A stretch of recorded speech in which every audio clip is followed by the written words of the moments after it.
On August the 6th of 2022, California woman Jolissa Fuentes attended a family gathering at an address in Fresno County. The 22-year-old left early on the morning of August the 7th, heading to her grandmother's home where she lived with her brother Joey. Upon arrival, she noticed her brother wasn't home and called him to ask about his whereabouts. During the conversation, Jolissa told him she needed to go to the store and that she'd be back shortly. Unfortunately, the young woman never returned. She was last seen on the security cameras of a gas station in Selma, driving a 2011 silver Hyundai Accent. After Jolissa's family reported her missing, the authorities launched a search that extended to the areas surrounding Selma. It lasted over 2 months, during which drones and helicopters joined in the effort to find Jolissa. On October the 11th, Selma, California Police Chief Rudy Alcaraz held a press conference to announce finding Fuentes' body in eastern Fresno County. The woman had been involved in a single-car accident in the Pine Flat area, with her vehicle going off the side of the road in the northern part of Pine Flat Lake. Fuentes was found in her mangled car at the base of a 400-foot cliff that the rescue team had to rappel in order to retrieve her. The area had been combed through, but the crash was masked by dense foliage. The authorities believe that fatigue had caused Jolissa to drive off the road and plummet to her death. Number 6. Jasmine Pace. On November the 26th of 2022, the parents of 22-year-old Jasmine Pace alerted the authorities that their daughter, a student of Chattanooga College in Tennessee, was missing. 3 days prior, Jasmine had shared her live location with her mother, Katrina, through a mobile phone app. The woman tried but was unable to contact her daughter, so she decided to track her Chevrolet Equinox. The app led Katrina and her husband to the Chattanooga home of 22-year-old Jason Chen, who was Jasmine's boyfriend at the time. They found his apartment unlocked and discovered their daughter's driving license and credit cards inside. Jasmine's mother talked to Chen's neighbors, who'd reportedly heard a loud disturbance at around 2 a.m. that morning. The parents then called 911. Upon obtaining a warrant, officers searched the young man's apartment and initially found no clues relating to his girlfriend's disappearance. However, upon further inspection, they discovered bloodstains in the living room, bathroom, and bedroom, as well as broken glass and cleaning supplies that had allegedly been used in an attempt to cover up evidence in the home. Samples sent to the Tennessee Bureau of Investigation revealed that the blood belonged to Jasmine. Chen was tracked down and found about 2 hours away from the scene at his parents' home in Nolensville on November the 29th. According to a police affidavit, he had cuts on his hand, suggesting he'd been involved in an altercation. Surveillance cameras from his apartment complex had captured him leaving his home while wearing a mask and with a piece of black cloth wrapped around his hand. Jasmine's remains were found in a suitcase along Suck Creek Road in Chattanooga on December the 1st. The woman exhibited multiple stab wounds. Police suspected Chen had restrained Jasmine by binding her ankles to her wrists. He then knifed her dozens of times before wrapping her lifeless body in a trash bag and placing her into the suitcase. Following his preliminary hearing, the man was also charged with abuse of a corpse and held on a $5 million bond. Number 5. Nathan Cole. British man Nathan Cole bought 4 cans of lager from a shop in East London before boarding a bus on Black Horse Road heading towards Chingford on January the 21st of 2023. He'd reportedly been planning on attending a concert at the Coco concert venue in Camden, but ultimately decided to visit friends instead. Surveillance cameras in the area recorded the 32-year-old walking along Banbury Road in Walthamstow at 11:27 p.m. The footage marked the last time that he was ever seen alive. Cole was subsequently reported missing by his family. They described him as a selfless, gregarious, and outgoing person, noting that his disappearance was out of character. Cole's lifeless body was discovered by police officers nearly a month later, on February the 17th, in the canal near Towpath Road, Edmonton. Law enforcement ordered a specialist post-mortem to determine his cause of death. Cole worked at the London School of Economics and had previously been employed as a teacher. The authorities didn't immediately discuss their theories about the circumstances surrounding his death. Number 4. Gerard Colgan. October the 2nd of 2022 marked the day that 32-year-old British man Gerard Colgan was last seen. Unable to reach him for several days, his family reported him missing from his address on Hare Hills Avenue in Chapeltown, England on October the 7th. He lived with another man on the top floor of a large house that had been converted into flats. The family also led a search through his neighborhood, giving out flyers and asking others in the area if they'd seen him recently. At around 2:40 p.m. on October the 9th, a neighbor called the authorities to report finding a dead body on the roof of the building. Hare Hills Avenue was closed off as police arrived at the scene and firefighters went to retrieve the body, wrapping it in a yellow tarp. The deceased man was subsequently identified as Colgan, who'd likely climbed onto the roof through a Velux window in the ceiling of his home. Police found no suspicious circumstances surrounding the death, and they determined that the other man living in the apartment had remained inside while Colgan was on the roof. Number 3. Anastasia Hamilton. On May the 21st of 2022, Anastasia Hamilton was recorded by CCTV inside the Terminal Tower parking garage in Cleveland, Ohio, where she was an employee. On the surveillance footage, the 25-year-old was seen interacting with a man under what the police would describe as suspicious circumstances. Hamilton had talked to her mother that night via text messages, and the woman hadn't noticed anything unusual. She'd also chatted with a friend at around 1 a.m. and complained about having an intense headache, saying she was hungry and that she wanted to go home. 4 days later, Hamilton was found dead on a couch inside an abandoned house on the 3600 block of East 54th Street in Slavic Village. She exhibited lacerations and abrasions to her head and torso. An examination led by the Cuyahoga County Medical Examiner's Office revealed her cause of death was acute intoxication by the combined effects of fentanyl, fluorofentanyl, and gabapentin. Her death was ruled an accident by the medical examiner. Upon further investigation, 33-year-old Kenneth Banville, the man with whom Hamilton had been captured on CCTV, was arrested in connection to her death. By January of 2023, his indictment featured over a dozen charges that included involuntary manslaughter, corrupting another with drugs, tampering with evidence, and gross abuse of a corpse. The latter charge stemmed from him allegedly moving Hamilton's body from an apartment in the 1100 block of Euclid Avenue to the abandoned house. As of the latest updates on the matter, Banville had pleaded not guilty and was held in jail on a $100,000 bond. The man had a long criminal history that included multiple arrests for trafficking and drug possession from 2009 to 2021. Today's topic was requested by Keon Blizzy and Cali Girl living in Nevada. If you have any other topics you'd like to learn about, subscribe and let us know in the comments section below. Number 2. Nicola Bulley.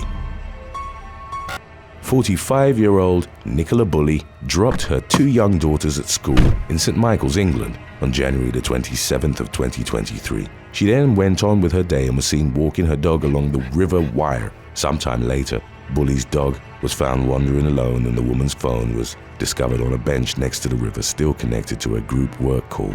Bulley was reported missing and Lancashire police launched a search for her. The case garnered nationwide attention and drew people from all over the country to the area where she was last seen. Aside from the police's initial speculation that she'd fallen in the river, Bulley's disappearance also sparked a number of social media theories from amateur sleuths. Yet for weeks, there was no sign of the woman in spite of the extensive official search that involved police divers, helicopters, drones, and sniffer dogs. Then on February the 19th, a body was discovered in the River Wire by 2 dog walkers, only a mile away from the place where Bulley was last spotted. The body was retrieved from the water and Bulley's family confirmed her identity. The police's handling of the case caused outrage after the authorities had publicly discussed Bulley's struggles with alcohol and menopause. Footage captured inside a police cordon on the day her body had been found was released online. A 34-year-old man who'd pretended to be a journalist was arrested on March the 8th in connection to the published video on suspicion of malicious communications offenses and perverting the course of justice. Lancashire's Police and Crime Commissioner Andrew Snowden ordered a review of the investigation into Bulley's disappearance, focusing on the search itself as well as communication, public engagement, and the releasing of personal information. Prior to moving on to the last listing, we have 6 more cases lined up right after, stemming from a previous video, so stay tuned if you'd like. Number 1. Barshay Wilson. On December the 9th of 2022, Barshay Wilson attended a friend's party in southwest Memphis, Tennessee. The 25-year-old arrived at her apartment at around 8:35 p.m. and after about 15 minutes, he went outside to take a phone call. Wilson's friend eventually noticed he hadn't come back and went to look for him, but he was nowhere to be found. The woman then called the police to report him missing. Roughly 90 minutes after Wilson had walked out of the party, the Memphis Police Department received a call about a fire. At the scene, they found a 2015 Chevrolet Camaro that had been engulfed in flames and Wilson's ID near the passenger side door. On December the 11th, the same day that Wilson was set to graduate from the College of Health at the University of Memphis, police sent a City Watch alert on him, listing him as an endangered missing adult. The next day, deputies returned to the scene of the fire on Highway 70. They discovered Wilson's body near a wastewater treatment plant in Arlington, only 75 feet away from where the burnt-out car was located. Wilson had been shot multiple times, and law enforcement consequently launched an investigation. After checking surveillance cameras and conducting multiple interviews, investigators identified 22-year-old Vincent Patterson as a suspect. He was arrested and charged with first-degree murder in perpetration of a robbery, especially aggravated robbery, and tampering with and fabricating evidence. Patterson admitted to killing Barshay Wilson, stealing his drugs, setting fire to the vehicle, and discarding the body. On January the 16th of 2023, a second suspect was arrested in connection to his death, 22-year-old Cassius Bryant Jr. He was charged with 2 counts of first-degree murder, especially aggravated robbery, tampering with and fabricating evidence, and false offense report. Number 6. Cheyann Klus.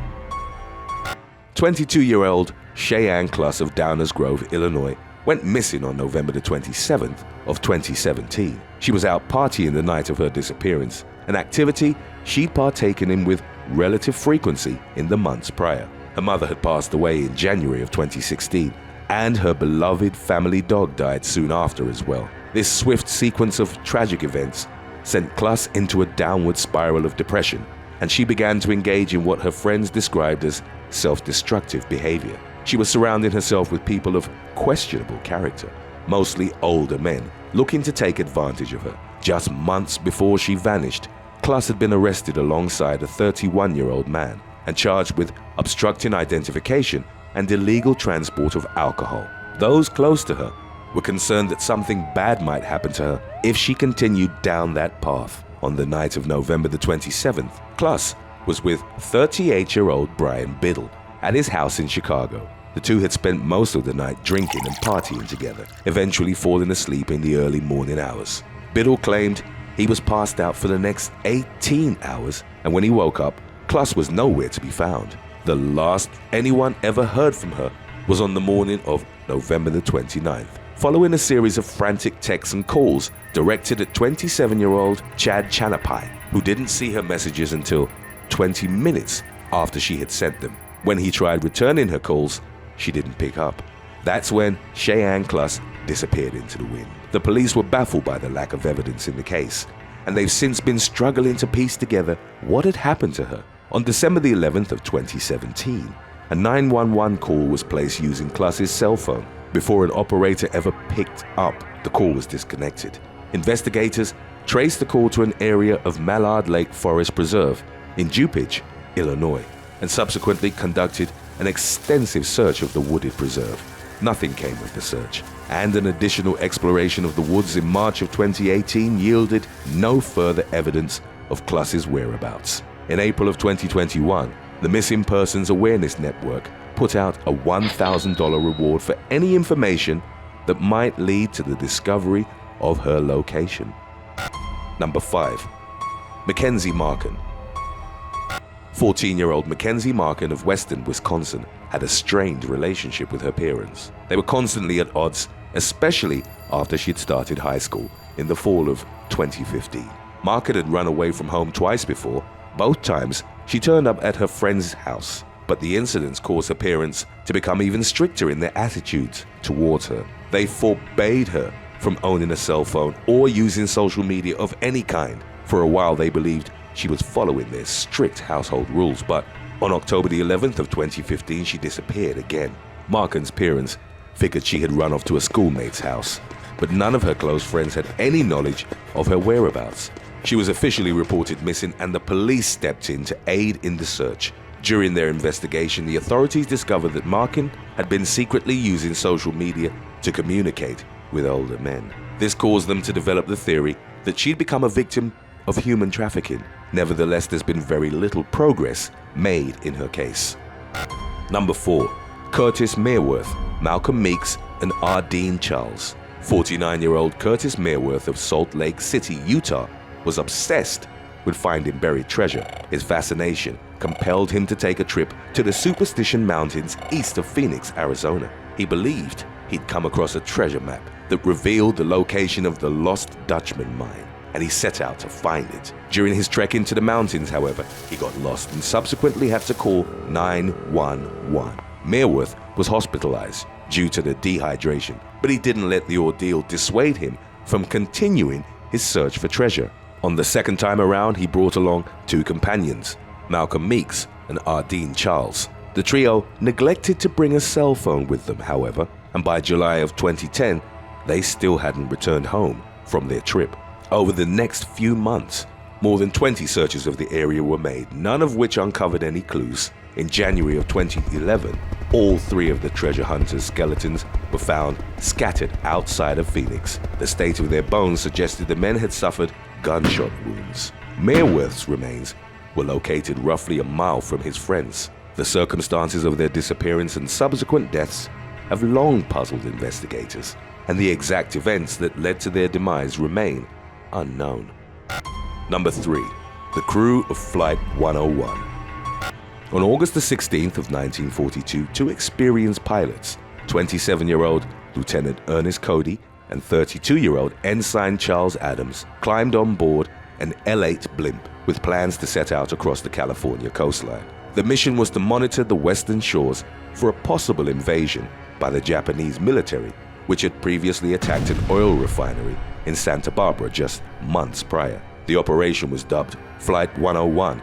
Just moments before the blimp took off, the aviation machinist assigned to assist the 2 pilots was ordered to leave the aircraft, though neither Cody nor Adams gave him a definitive reason as to why. Nevertheless, the 2 men ascended into the sky above the coastline, and for the first few hours of Flight 101, everything seemed to be going smoothly. It wasn't until around 8 a.m. on August the 16th, roughly 2 hours after their initial takeoff, that the squadron headquarters at Moffett Field started to detect that something was wrong. Cody told the radio dispatch that they were investigating a strange oil slick east of the Farallon Islands. That was the last time anyone heard from either of the 2 men aboard the blimp. 3 hours later, there were reports of a blimp crashing into a beachside golf course near Daly City and subsequently drifting into a nearby neighborhood. Although no one was injured in the crash, neither of the blimp's pilots was found on board. Apparently,